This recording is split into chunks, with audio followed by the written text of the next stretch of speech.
Danny Gilfillan for Boxing News. Delighted to be joined by here at Boxpark, Adam Azim. Adam, I've just overheard there you've been married recently. Congratulations. How's that treating you? Yeah, it's going really well. I'm happily married now, but also I'm married to boxing and her at the same time, so yeah. I'm not going to ask what's number one, so we'll move on. We're here at Wembley. Usyk Dubois tonight. Not going to spend too long on it because the fight is just a few hours away. What's your overall thoughts on the fight? Do you think Daniel can pull it off? It's a very, very great fight. Obviously, they already fought before. The one thing that everyone's still talking about is the controversial hit that Daniel hit, below the belt. It looked like a clean shot to me, but I don't know about the other people, their thoughts about it. So for me, I feel like it's a close fight, but Usyk is the clever boxer. He could outbox Daniel, but if Daniel hits him really clean, he can knock him out. So it's I'm still in the 50-50 period. Daniel, of course, a former stablemate of yourself. You'll have seen up close and personal the power he possesses. Do you think he has to make a dent on Alexander Usyk early? I think if I was Daniel Dubois, I think I'll put the pressure on Usyk quite early. I don't think Usyk likes the pressure very early, but Usyk is actually better when the rounds go along. So for me, I think he should do that same tactic he did against Anthony Joshua. Adam, I want to circle back to yourself. Obviously not seeing you in the ring for a little while now since the Lipinets fight. Supposed to see you on the Callum Simpson card in Barnsley. Obviously fell through at the very last minute. Was that a bit frustrating for you? I know you're a fighter. I've seen interviews with you in the past of how much activity is a priority for you. Where are we at the minute? Well, that last fight I was meant to fight was obviously for activity, but then it didn't play through. So for me, it was very upsetting because I really wanted to fight. I got a 2-week notice. I took the fight because I was ready.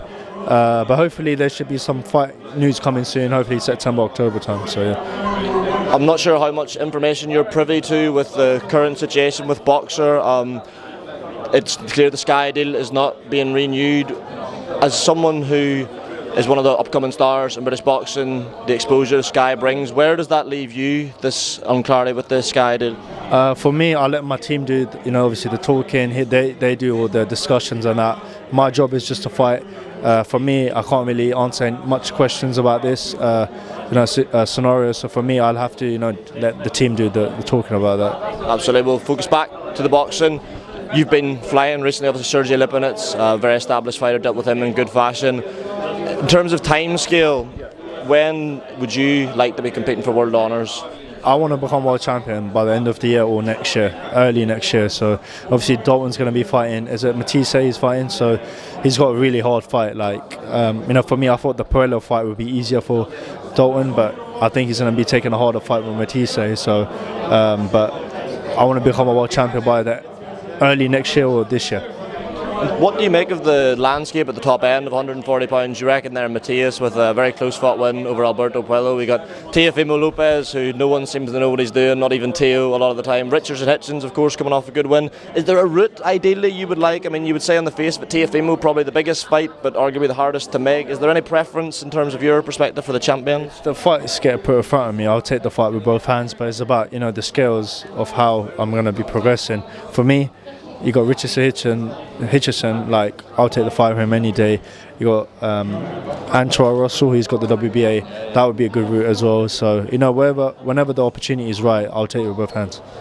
Is a part of you hoping that Dalton can pull it off against Matias? Because it's been spoke about this fight between you and him for feels like years now, even though you've only been professional a few years. But it's been said, I think, on both camps at various stages, that fight should be for a world title, and I think fans do get that. But do you think if Dalton does pull it off against Matias, we are more likely to see that fight perhaps in 2026? 100%. I would love Dalton to win that fight because it's a bigger fight for both of us. Matias is a very hard fight, and I wish him the best of luck for it. I want him to win. I want him to come out obviously safe and all that, but I want him to win the fight. How do you think that fight plays out stylistically? Obviously Matias very much on the front foot, throws a lot of punches. Dalton can sort of do it both ways. How do you think they'll gel in the ring? I think Dalton will probably box him because obviously Matias, to beat Matias, you have to box him like Leighton Power did. He boxed him and didn't fall apart, so I think he has to box him. I had to push you on a prediction for that fight. I know fans are very much split on it on social media. What way are you leaning at the minute? I know the fight's probably a good few months away. Usyk can... No, sorry, Dalton against Matias. I'm going for Dalton. I want Dalton to win. well, fingers crossed, Dalton can pull it off. We see you and him for world title. Adam, enjoy the rest of your day at Box Park here and speak to you soon. Thank you.